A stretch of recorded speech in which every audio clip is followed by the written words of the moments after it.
નમસ્કાર, news for ઇન્ડિયામાં આપનું સ્વાગત છે। હું છું આપની સાથે કુમાર। નજર કરીએ સમાચારો પર। વાત કરીએ ખેડાની। ખેડામાં ધૂળેટીના દિવસે કાર પર બેસી જોખમી સ્ટન્ટ કરતા 5 યુવકો વિરુદ્ધ ફરિયાદ નોંધવામાં આવી।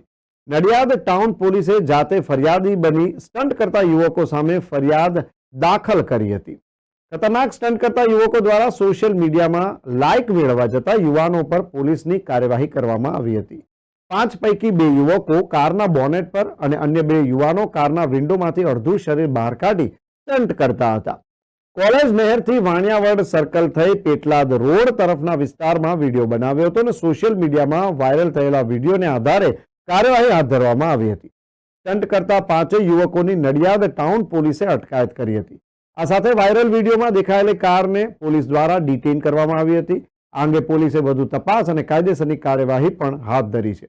તો આવા અવારનવાર વિડીયો સામે આવતા હોય છે જેમાં યુવકો કારના સ્ટન્ટ કરતા હોય છે। તાજેતરમાં જે વિડીયો સામે આવ્યો નડિયાદનો છે, જેમાં 4 યુવકો આ રીતે સ્ટન્ટ કરતા જોવા મળ્યા હતા અને પોલીસે તેમની સામે કાયદેસરની કાર્યવાહી હાથ ધરી હતી, કારણ કે 2 યુવકો જે છે તે કારના બોનેટ ઉપર અને 2 યુવકો શરીર અડધું બહાર રહે તે રીતે વિન્ડોમાંથી પોતાનું શરીર બહાર રાખીને કરતા હતા, જે ઘણું જોખમી કહેવાય। જો કોઈ જાનહાનિ થઈ હોત તો જવાબદાર કોણ?